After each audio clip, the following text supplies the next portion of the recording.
Thank you, Mr. Chairman. As we debate what I agree is a very important piece of legislation, and in my opinion and many others would have very detrimental effects on our economy if it was implemented the way it's been drafted. We've been trying to get a quantifiable grasp on the cost of this bill, how much it would actually cost American families, how many jobs would be created and lost. And number one, on the science side, we've had very divergent views. We've had dozens of experts come over the last few days and testify, giving very different opinions on the science. On the economics of it, we have not had the same kind of divergence. In fact, most economists and experts that have testified on the cost acknowledge, in fact, I'll refer to President Obama's own budget that was just passed 2 weeks ago. If you go to page 119 of the President's budget, he's anticipating generating $646 billion in new tax revenue from this bill. So clearly the President expects this bill to generate $646 billion in new taxes that even his own budget director has said would be passed on to consumers. Congressman, you began by denying that there is a consensus on the science.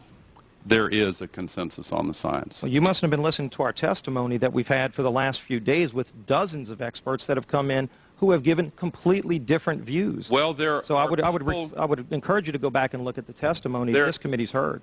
There are people who still believe that the moon landing was staged on a movie lot in Arizona.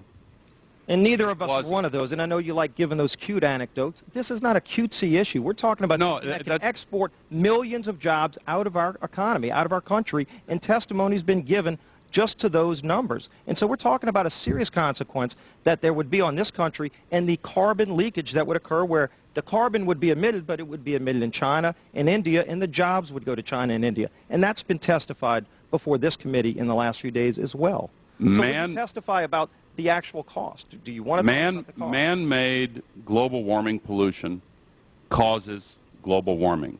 That's not a cutesy issue. It's not an open issue. It's your opinion. Obviously, you've stated it many times. Would you talk to the cost? Opinion of the global scientific community, and more importantly, and not in unanimity. There are others on the other side. More importantly.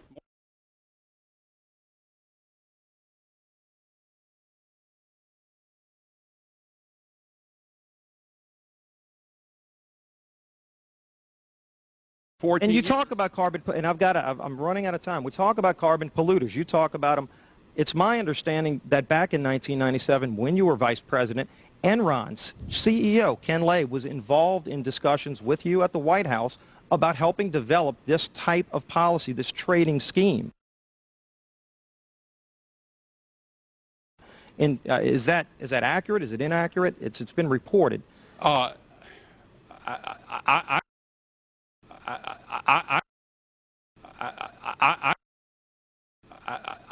don't know, but I met with Ken Lay, as lots of people did, before anybody knew that he was a crook. Right, and clearly you can see why so many of us are concerned about this type of cap-and-trade energy tax that would be literally turning over this country's energy economy. I didn't know him well enough to call him Kenny Boy.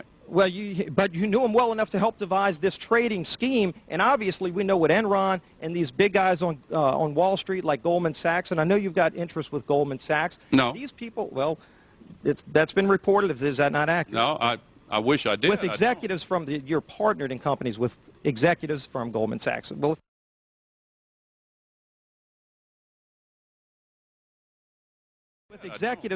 you're partnered in companies with executives from Goldman Sachs. Well, if you're not. Either way, Enron clearly had an interest in doing this when they were around. We saw what they did. And when you see the types of people involved in wanting to set up this kind of scheme, you can see why so many of us are concerned about turning our energy economy over to a scheme that was devised by companies like Enron and some of these Wall Street firms that wrecked our financial economy. I don't really know if you want me to respond to that. I guess what you're trying to say, you're trying to I mean, clearly there will be Jason, big there's winners some and big kind of- losers. You're trying to say there's Please some allow the Vice kind President to of answer. guilt by association? Is that Not association. I'm saying that there are going to be big winners and big losers in this bill, and that's been discussed by everybody talking. Big winners and big losers. But some of the big winners are some of the very financial experts that help destroy our financial marketplace. And I think that should be noted, that companies like Enron helped come up with this trading scheme that would be invoked in cap and trade. Enron didn't create this proposal in any way, shape, or form. Well, the details are not in this bill. That's a false accusation. The details are not in this bill, and I would suggest that they are.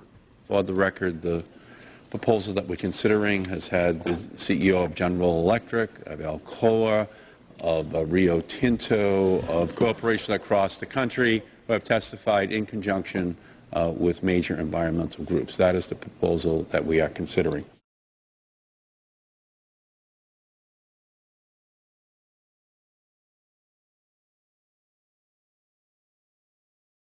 Then come down to arguing about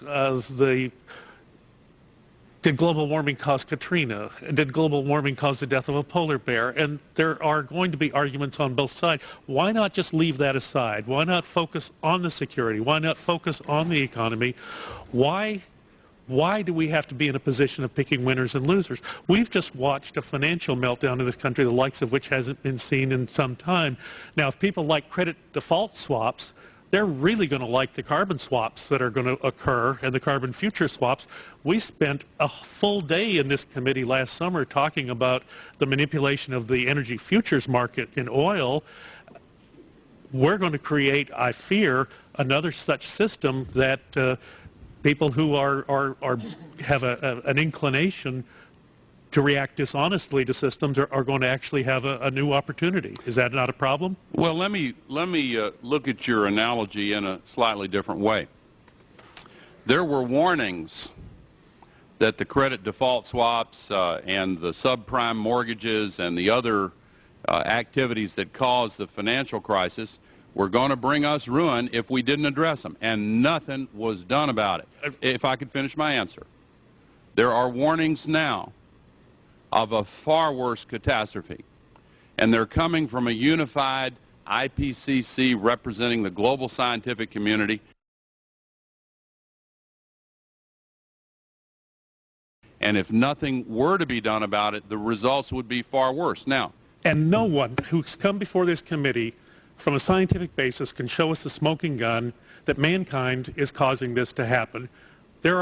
You can create relationships between the number of sunspots and the partisan makeup of the Senate. I was somewhat taken back, Mr. Vice President, by your listing of current environmental problems attributed to global warming.